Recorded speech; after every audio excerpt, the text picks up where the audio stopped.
말씀은 고린도전서 11장 27절 한 절의 말씀입니다. 고린도전서 11장 27절 한 절의 말씀입니다. 제가 가진 성경은 신약성경 277페이지에 있습니다. 고린도전서 11장 27절 한 절의 말씀 다 같이 큰 소리로 읽도록 하겠습니다. 시작. 그러므로 누구든지 주의 떡이나 잔을 합당하지 않게 먹고 마시는 자는 주의 몸과 피에 대하여 죄를 짓는 것이니라. 다시 한번 읽으실까요? 시작. 그러므로 누구든지 주의 떡이나 잔을 합당하지 않게 먹고 마시는 자는 주의 몸과 피에 대하여 죄를 짓는 것이니라. 아멘. 우리 다시 한번 더 앞뒤 양옆 바라보시면서 인사하실까요? 잘 오셨습니다. 네, 그리고 이렇게 인사하시겠습니다. 졸지 맙시다. 네, 충분히 졸음이 올 수 있는 시간이기 때문에 기지개 한번 쭉 펴실까요? 쭉. 네, 충분히 졸음이 오실 수도 있기 때문에 기지개를 한번 쭉 펴시고요. 그리고 마지막으로 아주 빵긋 웃으시면서 손을 딱 하시면서 아주 밝은 미소와 함께 샬롬 해볼까요? 시작. 샬롬. 네, 내 웃는 얼굴을 보고 잠을 깨라는 얘기죠. 자, 다시 한번 샬롬, 샬롬. 네, 좋습니다. 우리가 하나님 말씀 앞에 또 우리의 몸과 영을 깨워서 나아가도록 하겠습니다. 계속해서 하이델베르그 교리문답의 순서를 따라서 우리가 말씀을 배우고 있습니다. 지난 시간 우리는 구원을 얻는 것, 우리가 구원을 얻는 것이 오직 누구를 향한 믿음 때문에 구원을 얻는다고 배웠나요? 예수 그리스도, 예수 그리스도를 향한 믿음만으로 우리가 의로워지고 구원에 이른다라고 배웠습니다. 그리고 우리는 지난 시간 또 그 믿음이 우리가 스스로 내는 믿음이 아니라 성령 하나님께서 우리에게 주시는 것이다라는 것도 배웠습니다. 그리고 바로 지난주에 그 성령 하나님께서 우리에게 믿음을 주시는 그 방법이 바로 목사님의 입술을 통해서 선포되어지는 이 설교, 이 복음의 강설이라는 것도 배웠습니다. 그 이어서 오늘은 특별히 우리의 믿음, 이렇게 발생한 이 믿음을 강화시키는 것을 성령 하나님께서 무엇을 통해 이루시는지에 대해 이야기 나누고자 합니다. 이 사실을, 이 흐름을 기억하면서 우리 설교 말씀을 들으시면 더욱더 좋을 것 같습니다. 한 교장 선생님이 계셨어요. 학교 교장 선생님인데 웨스트민스터 독일문답을 때 한번 썼던 예화입니다. 기억나시는 분은 또 기억나시는 예화 맞습니다. 교장 선생님이 계셨는데 이 교장 선생님이 학생들한테 이제 요즘은 그렇게 안 한다고 하더라고요. 저희 때는 이제 월요일마다 아침 조례라는 게 있었습니다. 그래서 교장 선생님이 앞에 나와가지고 두두 사랑하는 옹국 초등학교 어린이 여러분 그래서 막 이렇게 야 사방 끝에 모래 치지 마 그런 게 있었는데 운동장 패인다 네가 할 거야 야 뭐 이게 있었거든요. 있었는데 아침 조례 때마다 이제 이 선생님이 뭔가를 하시는데 교장 선생님이 뭔가 한 게 부족한 거예요 항상. 그래서 학생들한테 이 중요한 시기에 우왕좌왕하지 말고 갈팡질팡하지 말고 앞만 보고 공부만 열심히 하시면 이걸 해야 되는데 이게 두 개 섞인 거예요. 그래서 교장 선생님이 이 중요한 시기에 우왕질팡하지 말고 이렇게 된 거예요. 우왕좌왕이랑 갈팡질팡이 섞여가지고 이런 교장 선생님이 계셨는데 이 교장 선생님이 이걸 좀 이렇게 넘기기 위해서 내가 이미지 세신을 위해서 명언을 준비한 거예요. 명언을 준비했는데 앤디 워홀이라는 팝 아티스트 작가가 있어요. 상당히 유명한 분인데 이 사람이 한 그 예화가 아니고 명언이 뭐냐면 일단 유명해져라. 그러면 사람들은 네가 똥을 싸도 박수를 쳐줄 것이다. 이게 앤디 워홀의 유명한 이제 명언이죠. 이거를 이제 교장 선생님이 일단 유명해져라. 똥을 싸도 박수 외우고 간 거예요. 올라갔는데 막 일변을 토하시다가 이제 여러분이 왜 공부를 열심히 해야 되는지 아십니까? 앤디 워홀이라는 팝 아티스트가 이런 말을 했습니다. 해야 되는데 나와야 되는데 일단 똥을 싸라. 그럼 사람들이 박수를 칠 것이다. 근데 애들이 막 이제 야 저게 맞아? 저게 맞아? 선생님 뭔가 당황해서 하하하 조크입니다 조크 하하하 그런 말이 아니죠. 잘 들어보세요. 일단 똥을 싸라. 그럼 유명해질 것이고 사람들이 박수를 칠 것이다. 수습이 불가능한 게 된 거죠. 이제 교장 선생님 결국엔 그 다음부터 절대 명언을 하지 않았다고 합니다. 사랑하는 여러분, 저를 따라 고백해 볼까요? 하려면 제대로 하자. 다시 합니다. 하려면 제대로 하자. 뭔가를 전달하려면은 그 내용을 제대로 전달해야 됩니다. 제대로 알고 제대로 전달해야 그 제대로 된 효과를 볼 수 있는 거죠. 근데 여러분, 이 제대로 알고 제대로 전달해야 제대로 된 효과를 볼 수 있는 건요. 우리가 이 절기마다 드리는 이 성례에도 똑같이 적용되는 말입니다. 오늘 교리문답이 그것을 우리에게 말해주고 있습니다. 교리문답을 보실까요? 띄워주시겠어요? 네, 66문입니다. 제가 묻겠습니다. 성례가 무엇입니까?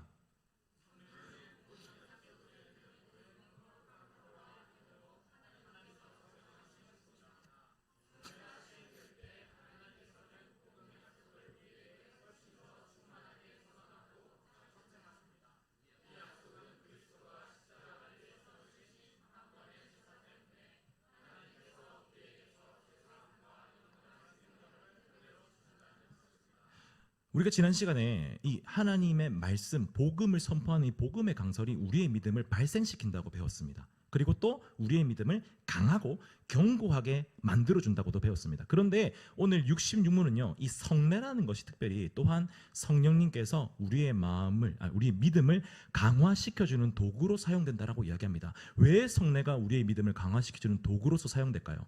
어떤 근거에 있을까요? 그거는 우리 복음의 선포가, 이 강설이 들리는 말씀이라면 이 성례는 보이는 말씀이기 때문입니다.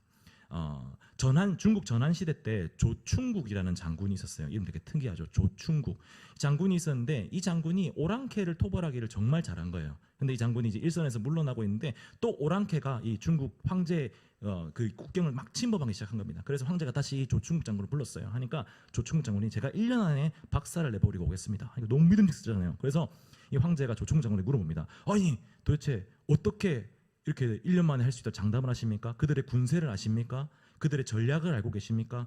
그들의 군사가 얼마나 다 알고 계십니까? 그러니까 조충국이 하나도 모릅니다. 이렇게 얘기하는 거예요. 그러더니 하는 말이 뭐냐면 백문이 불여 일견 이렇게 얘기하는 거예요. 100번 묻고 답하고 듣는 것보다 한 번 보는 것이 더 확실하게 알 수 있습니다. 제가 그 변방으로 가가지고 1년 동안 그들의 습성 모든 것을 파악한 다음에 1년 안에 정벌 하겠습니다. 그래서 실제로 조충국 장군이 자신의 병사를 이끌고 1년 동안 변방에서 농부로 위장을 해서 막 정보를 입수한 다음에 1년 만에 그 모든 오랑캐를 다 정벌했다고 합니다. 여기서 나온 말이 백문이 불여 일견입니다. 사랑하는 여러분, 보는 것은요, 특별히 우리 인간에게 있어서 아주 확실하고 또 분명하고 직접적으로 정보를 전달받는 방법입니다. 한 번 보는 게 더 낫다는 말이 나올 정도이죠. 사랑하는 여러분, 근데 이 성례는요, 특별히 하나님의 말씀을 보이는 말씀으로서 우리에게 보여줍니다. 세례는요, 우리가 이제 구원받은 백성이란 사실, 그리고 이 한 번 받은 구원이 절대 없어지지 않고 영원히 함께할 거란 그런 표와 인이라고 성경이 이야기합니다. 물을 찍어서 이제 머리를 하면서 이게 죄가 사해졌다라는 것을 눈으로 보여주고 있는 것이죠. 성찬은 어떠합니까? 그 예수 그리스도의 몸과 피를 우리가 먹음으로써 그 그리스도와 우리가 연합했다라는 것을 우리가 눈으로 보고 또 우리의 식감과 후각과 모든 것으로 또 경험하게 하는 것이 이 성례입니다. 보이는 말씀입니다.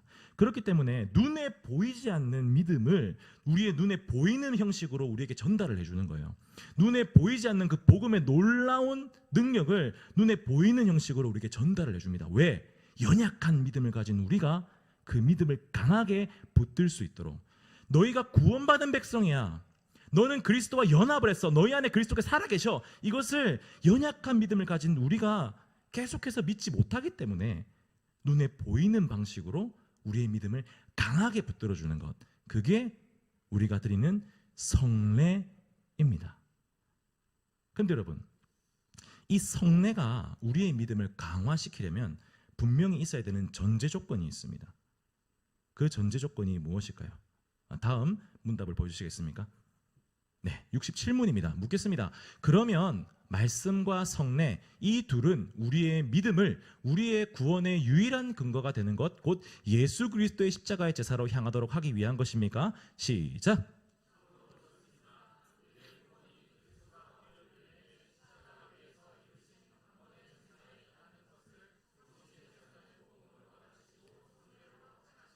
저기서 성신이라는 것은 성령 하나님을 의미하는 것인데, 성령께서 이 성례를 통해 뭘 가르치냐? 맨 마지막입니다. 성령께서는 복음으로 가르치시고 성례로 확증하십니다 라고 되어 있습니다. 사랑하는 여러분, 이 성례는요 절대 복음을 앞설 수 없습니다. 성례를 통해서 우리의 믿음이 생기지 않습니다. 우리의 믿음이 발생하는 것은 오직 하나님의 복음을 통해서입니다. 성례는 그 가진 발생한 믿음을 강화시켜주는 존재입니다. 그렇기 때문에 절대 성례는 말씀을 앞설 수 없습니다. 오히려 성례는 이 말씀으로 인하여 우리의 믿음을 강화시켜주는 능력을 가지게 됩니다. 그래서 성례의 집례자가 누구죠? 성례를 집례하시는 분, 실제로 앞에서 하시는 분, 목사님이시죠. 말씀을 다루는 것이기 때문입니다. 그렇기 때문에 우리는 성례에 함께 하면서 뭐를 기억하고 뭐를 믿음으로 함께 해야 되냐면 이 복음의 말씀을 명확하게 알고 새기고 믿는 마음으로 참여해야 되는 것입니다. 그렇지 않으면 제대로 그 의도가 전달될 수가 없는 것이죠. 제가 찬양 인도를 하잖아요. 찬양 인도를 하면은 뭐 눈이 조금 이렇게 눈이 매서우신 분들은 매우신 분들은 잘 파악을 하셨을 건데 제가 수신호로 찬양 인도를 합니다. 그래서 이렇게 하면은 혹시 뭔지 아시나요? 네, 처음으로 돌아 젊은 영어로 verse로 돌아간다고 합니다. 1절이죠. 네, 처음으로 돌아간다. 자, 그다음에 이렇게 하면 끝, 마무리. 그렇게 하고 그다음에 이렇게 하면은 다음 곡으로 됩니다. 잘 아시네요. 그럼 이렇게 하면은 계속 반복. 좀 잘하시네요. 다들 보고 계셨네요. 제가 잘하는 것 중에 수신호가 정해진 게 있는데 그 중에서 이제 한 번도 저에게서 하지 않았던 게 있는데 이게 있습니다. 이게 뭘까요? 네, 키어. 다 아시네요. 이게 한 키 올려서 한다 이건데 제가 저희 교회에서 이걸 한 번도 사용한 적이 없거든요. 근데 이제 저는 제 모교에서 찬양 인도를 할 때 이거를 처음 쓴 적이 있어요. 근데 이제 하다가 이제 키업 한다는 것을 다 약속을 한 다음에 G 키에서 A 키로 이제 음을 높인다 약속한 다음에 막 하다가 이제 전부 다 은혜 막 주님의 높고 위대하심을 내 영혼이 찬양하네 아멘 하면서 팍 했거든요. 근데 이제 건반 치시는 그 제 동생인데 자매가 탁 보더니 이게 키업인데 자기한테 잘한다는 줄 알고 이렇게 한 거예요. 그것도 원키로 한 번 더 하고 이렇게 하니까 이렇게 하는 거예요. 이게 의도가 제대로 전달이 안 되니까 너무 힘든 거예요. 나는 올려달라는 자기는 막 됐어 막 유튜브 뭐라고 정신이 없는 거예요. 제대로 의도가 전달이 안 되니까. 사랑하는 여러분, 의도는요 그 의도와 내용이 명확하게 전달되어야만 하는 것입니다. 전달될 때 그 의도를 가진 그분의 영향력과 그분의 목적과 의도가 달성되기 때문이에요. 마지막 문답을 띄워주시겠어요? 68문입니다. 교리문답 68문. 네, 묻겠습니다. 그리스도께서 신약에서 제정하신 성례는 몇 가지입니까? 시작. 성례라고 할 때 신약의 성례는요 세례와 성찬입니다. 근데 이것을 누가 제정하셨다고요? 그리스도께서 제정하셨다면 이게 무슨 말이냐면 이 성례를 제정하신 그리스도의 의도와 목적이 명확하게 성례를 통해서 드러나야 한다는 겁니다. 그를 위해서는 이 그리스도께서 이 성례를 통해 드러내고자 하는 그 내용을 명확하게 알아야 합니다. 그 내용은 복음이죠. 만약 그 복음이 드러나지 않는다면 이는 또한 하나님 앞에 죄를 짓는 것입니다. 오늘 저희가 읽은 본문 말씀을 다 같이 읽어보실까요? 고린도전서 11장 27절입니다. 띄워주시겠어요? 고린도전서 11장 27절 다 같이 읽겠습니다. 시작. 그러므로 누구든지 주의 떡이나 잔을 합당하지 않게 먹고 마시는 자는 주의 몸과 피에 대하여 죄를 짓는 것이니라. 아멘. 고린도 교회에 한 가지 문제가 생겼는데 그 귀족이 아닌 사람들과 따로 성례를 드리기 시작한 거예요. 성찬을 구분지어서. 근데 이게 예수 그리스도의 뜻이 아니잖아요. 이를 두고 바울이 이야기하는 겁니다. 그렇게 하는 거 너희 오히려 죄야. 왜? 그리스도께서 드러내시는 복음의 뜻은 너희 그런 게 아니야. 근데 지금 이 귀족들은 마치 그것이 자기들의 특권인 양 자신들을 높이는 것으로 성례를 사용하는 것이죠. 잘못된 내용으로 성례에 참여한 것입니다. 그러니까 바울이 단호하게 얘기합니다. 죄를 짓는 것이라. 사랑하는 여러분, 이 바울의 단호한 가르침 속에서 우리는 분명히 깨달아 알아야 됩니다. 성례 그것은 우리의 믿음을 강화시키기 위한 것인데 이를 통해서 그리스도께서 드러나고자 하는 것은 복음입니다. 그러니 우리는 이 성례 참여함에 있어서 오직 무엇만을 기억해야 됩니까? 복음입니다.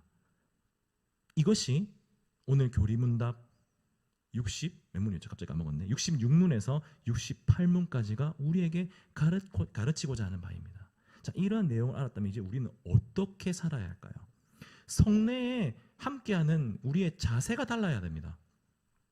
첫 번째, 우리는 성례 참여함에 있어서 이 성례가 그리스도의 복음을 드러내는 것이고 그 복음을 보이는 말씀으로서 우리에게 딱 보여주는 것을 통해서 우리의 믿음을 강화시키기 위한 것이다라는 생각을 분명히 가지고 참여해야 됩니다. 그렇지 않고서 그냥 일주일에 1년에 몇 번 하는 거 연례 행사, 연중 행사, 월중 행사, 월간 행사 그 정도로 받아들이신다면 그것은 곧 죄를 먹는 것이고 죄를 짓는 것입니다. 세례에 참여하시는 분들, 세례 받기로 이제 나이가 되잖아요. 일정 나이가 되면은 저희 교회 헌법에 따라서 세례를 받는데 스케줄이 바빠서 다음에 받겠습니다. 성찬식이 이제 있을 거면 미리 광고가 됩니다. 교회에서 담임 목사님께서 광고를 하시죠. 근데 그 다음 주가 성찬인 걸 아는데 성찬에 참여하지 않는 것. 다음 주 성찬이구나. 근데 다음 주 못 오니까 이번 성찬 참여 못 하겠네 정도로 넘어가시는 거.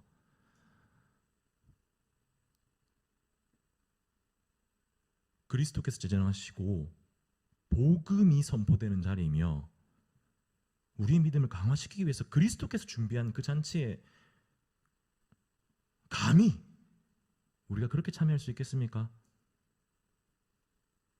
우리의 태도와 참여하는 우리의 마음가짐 자체가 달라야 됩니다. 이러한 내용을 믿음으로 고백하신다면.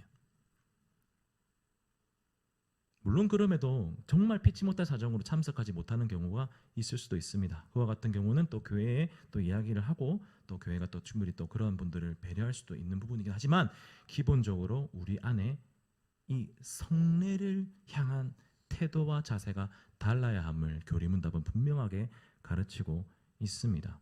다음 두 번째, 성례가 복음을 통하여서 우리의 믿음을 강화시켜주는 하나님이 주인공이란, 하나님이 주인 되신 자리라는 것을 우리는 믿음으로 고백해야 됩니다. 우리가 이제 성찬을 할 때, 성만찬을 할 때 이제 담임 목사님께서 이런 멘트를 하시잖아요. 혹시 그 성만찬을 함에 있어서 조금 내가 참석하기에 합당하지 않았다 싶으면 참석하지 않으셔도 됩니다라고 하는데 저희가 그거를 기준을 잘 잡으셔야 돼요. 기준을 잘 잡으셔야 돼요. 그것은 교회의 덕을 세우기 위한 아주 좋은 전통입니다. 교회의 덕을 세우기엔 좋은 전통입니다. 그래서 그거는 이제 내가 엉망진창으로 살았으니까 오늘 안 해야지로 사용하기 위해서 있는 전통이 아닙니다. 그것은 성만찬이 있기 전부터 그 이전의 삶 속에서 계속 우리가 그 성만찬에 참여하는 그 하나님의 말씀이 들어가고 복음이 들어가는 그 삶으로 살아내기를 독려하는 겁니다. 그 이전에 엉망진창으로 살았으니까 너 하면 안 되라고 끊는 자리가 아니에요. 그런 의미가 아닙니다. 그 이전의 삶 속에서 계속해서 성만찬 이후에, 성찬 이후에, 그 이후에 계속해서 삶을 그 복음에 걸맞는 삶으로 살아나라고 독려하는 겁니다. 그렇게 열심히 사셨잖아요. 그리고 난 다음에 우리는 성찬식에 참여를 열심을 다해서 하셔야 됩니다. 왜냐하면 그 잔치를 베푸신 분이 누구십니까? 하나님이세요. 하나님의 은혜를 인간이 막을 수 있습니까? 그리스도의 연합을 인간이 막을 수 있습니까? 그리스도의 구원을 인간이 막을 수 있습니까? 절대 그럴 수 없습니다. 우리는 이 같은 사실을 기억함으로 우리의 삶 가운데 계속해서 그 성례의 은혜를 선물로 받은 그 선물 받은 사람다운 삶으로 삶을 살아가야 됩니다. 결단하셔야 되고 마음에 책임감과 의무를 가지셔야 되는 거예요. 이것이 성례, 그 내용에 맞게 이를 제정하신 그리스도의 의도와 목적에 맞게 참여하는 신자의 자세입니다. 이러한 삶 사는 우리 되길 소원합니다.